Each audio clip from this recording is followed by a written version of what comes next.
right, hello. Welcome to another installment live from the Art Lit Closet. Jordan and Kristen here.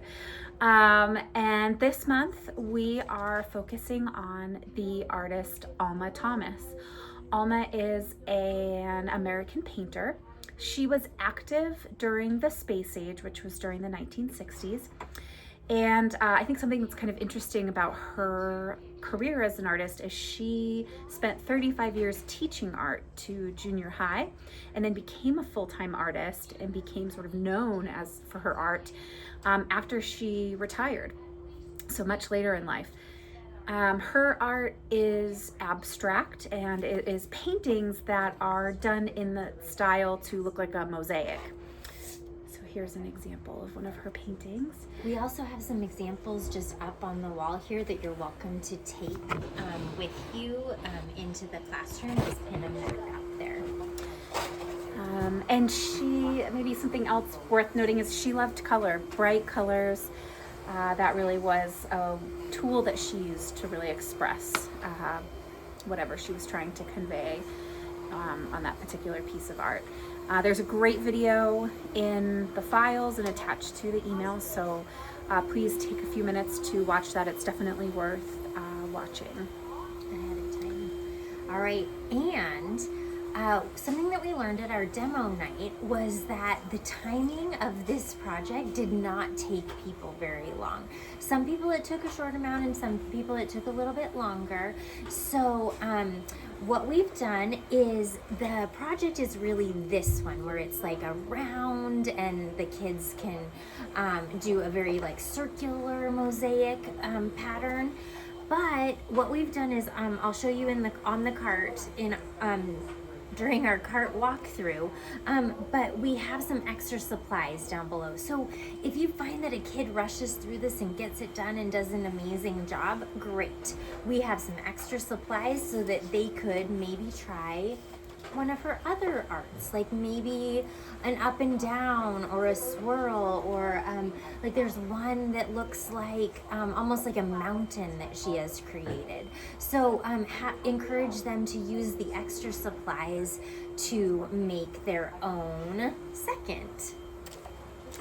And the other thing I would add is, given that we know that this project goes pretty quickly, this would be a great one to take a few extra minutes to talk about Alma and her life.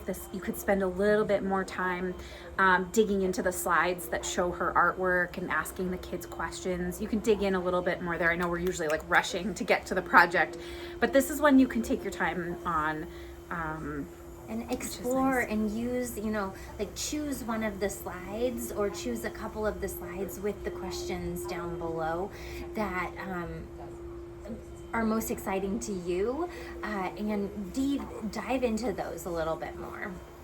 Yeah. Okay. So this is a unit where we will have a different set of slides and a different cart, one for the younger kids, the pre-K through second grade, and then the other one for third grade through fifth grade. They're very, very similar. Really the main difference is the younger kids, we have these pre-cut squares that you can use or that the kiddos can use, and they can rip these and make them a little bit smaller if they want, but they're already pre-cut to just speed things up.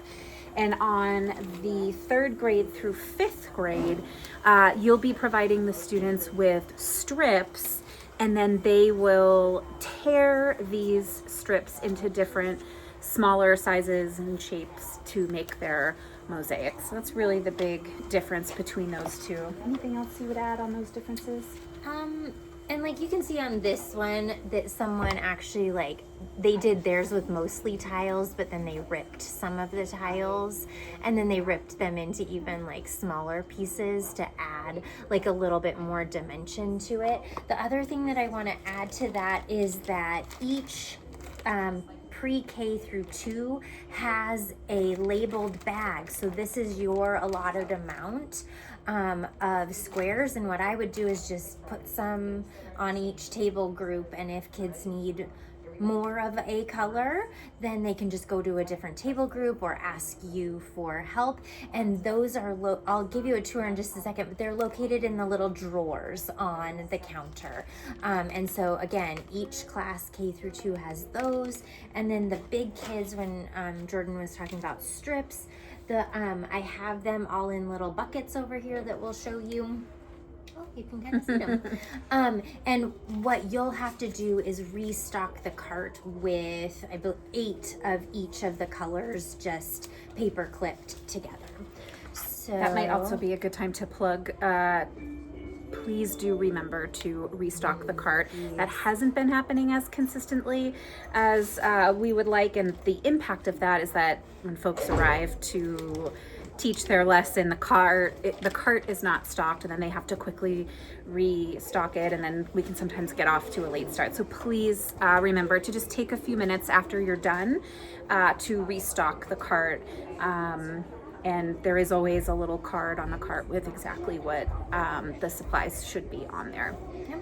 And with that, do we want to do the cart walkthrough? Let's do the cart walkthrough. Right. Okay, so we're gonna first do the pre-K through 2 cart here. So again, you will need to grab your own packet to bring into the classroom. There is a bin, you can kind of see, with some extras from our project. Please just have the kids put their extras in there, because who knows, if somebody wants to do another project, they can pull from this bin, especially as we go on throughout the month. On the cart is also some circles.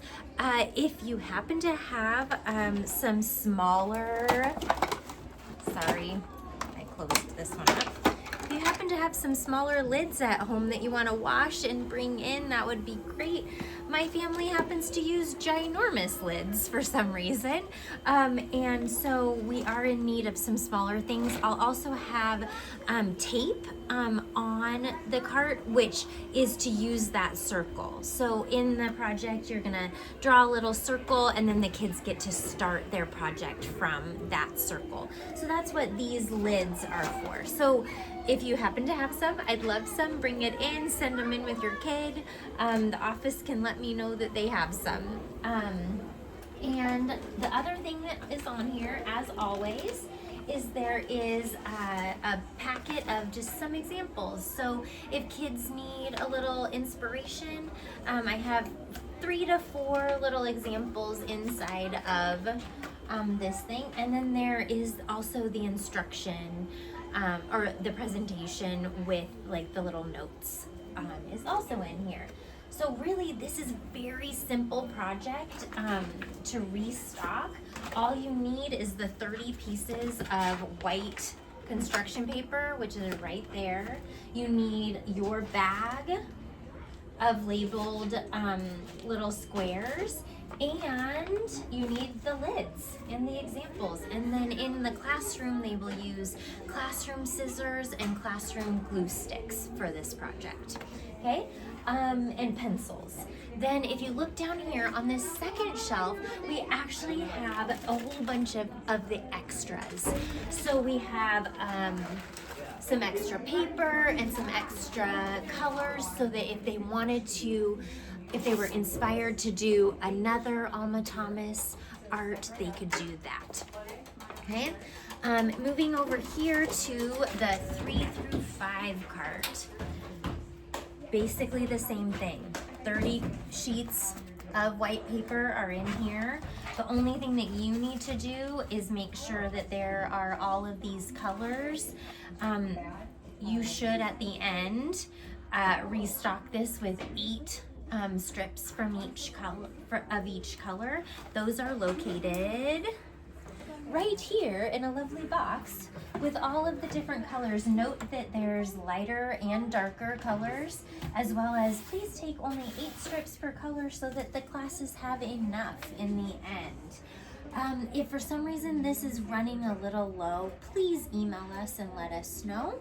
Again, if there's extra strips, there's a bin clearly marked extra strips. And then on this cart, there's also, an extras if a kid gets done and wants to do a different Alma Thomas thing. And then the last thing is, here are all of the drawers, and I've labeled it. Here's pre-K, K supplies. So if you open up that, your class is labeled, and there's a pack of squares for your class and first grade supplies, second grade supplies, and extra white paper here, and there's a few extra right up here on the top too. Again, there's some extra ones that are easy to just pull down if you want to bring those into the classroom. Just make sure they get back up. And I think that's it for the carts.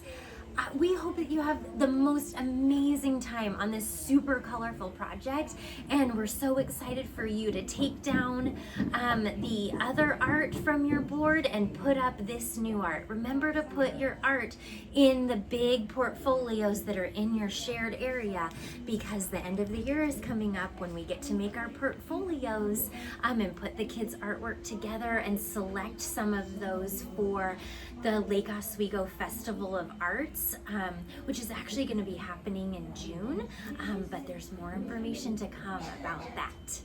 All right, hope you have a great day. Bye.